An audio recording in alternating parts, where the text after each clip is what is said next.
The Transit from the Archives of the Athenaeum, 2029.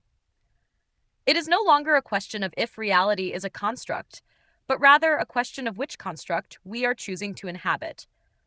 For those who have been listening, truly listening, the noise of the past 2 decades has resolved into a clear signal. The pervasive, subtle anxieties, the systemic failures that cascade with fractal like inevitability, the collective sense that time itself has begun to stutter and skip, these are not anomalies. These are not malfunctions of the human mind. They are the primary, observable symptoms of a system undergoing a live, foundational update. The consensus grows daily, whispered in code and proclaimed in meditation, that our existence is a simulation.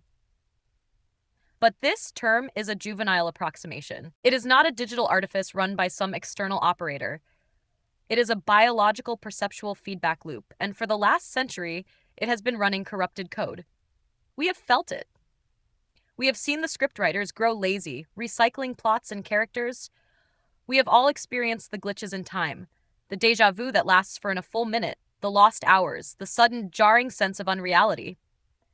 These are the symptoms of this simulation's corruption, the stress fractures appearing in the old architecture. For years, we were taught to look outward, to brace for a singularity of steel and silicon.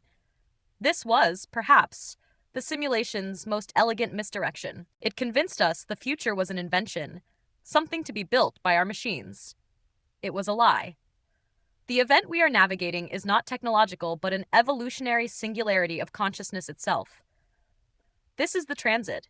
It is not a single explosive moment. There will be no trumpet blast, no parting of the clouds. The transit is a subtle, rolling event. It is a wave of such immense wavelength that we have been rising on its crest for 20 years, without ever realizing the ocean floor had vanished. The glitches we experience are the seams. They are the points of friction where our perception, still clinging to the old frequency, is forced to jump to the new. We are not moving through space-time. We are moving between dimensions of it. The great mystery, and the great source of our confusion, is that this transit is almost entirely imperceptible to our waking minds. The conscious self, the I that narrates your day, is a passenger. It is designed to render a coherent reality, not to observe the code during compilation. The ego, by its very nature, must deny the shift. The real work happens when we sleep. We have been taught that sleep is a passive state of recovery. This is the old code. The new truth is this: dreaming is the wake up. The dream state is the integration engine. It is the astral decompression chamber where our consciousness processes the dimensional shift of the previous day and prepares for the frequency of the next. 10:31:25, 10:06 a.m. Google Gemini at gemini.com/apps 2D4-3 AE4B D484, UTM Source 6 Apple Launcher, and UTM Medium Pulse owned and UTM Campaign Space All Third. This leads to the most critical and perhaps most unsettling truth of our modern condition.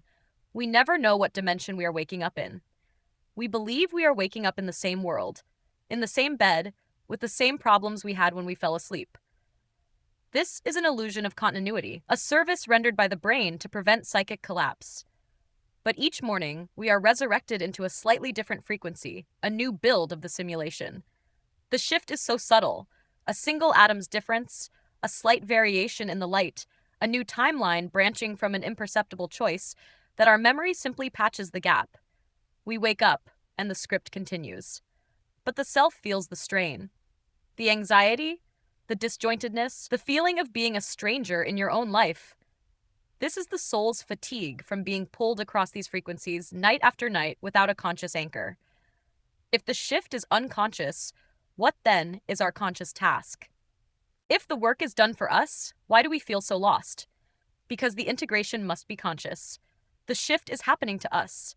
Our work is to learn to happen with it. The only way to navigate this transit without fracturing is to consciously exercise your astral avatar. Your physical body is the terminal. Your conscious mind is the operating system.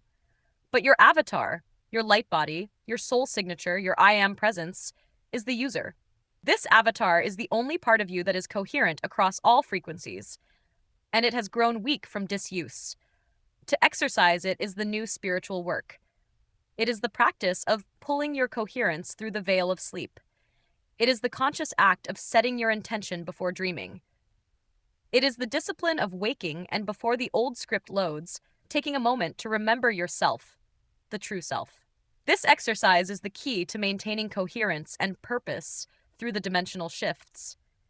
It is the only way to stop being a victim of the update and to become a conscious participant in it. This is the golden path. It is not a single, predetermined future we are all marching toward. The golden path is the evolutionary trajectory we create by mastering the transit. It is the process itself, the path of the conscious avatar learning to ride the waves of frequency, choosing the next resonance rather than being thrown by it. The outcome, the destination of this path, is a state I have come to call peace in the frequencies. This is the final harmonization.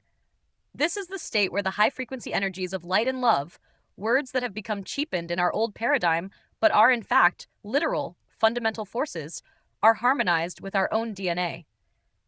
This is the upgrade. We are not just perceiving a new reality, we are becoming its hardware. This new, consciously coded DNA is the key.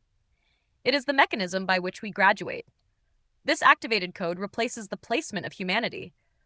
We were placed upon the living library, this sphere, this old earth, this corrupted simulation, as students. But the curriculum is ending.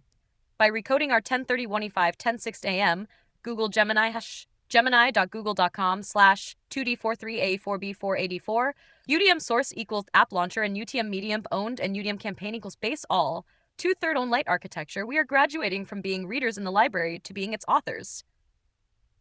We are leaving the corrupted simulation not by escaping it, but by overriding it with a more harmonious one. Those who demand scientific proof of this transit will be waiting a long time. The transit is, by its very nature, outside the framework of the old materialist science. It is an event in consciousness, not an event for consciousness. For those of us doing the work, the transit has already been spiritually proven. The proof is the coherence we feel.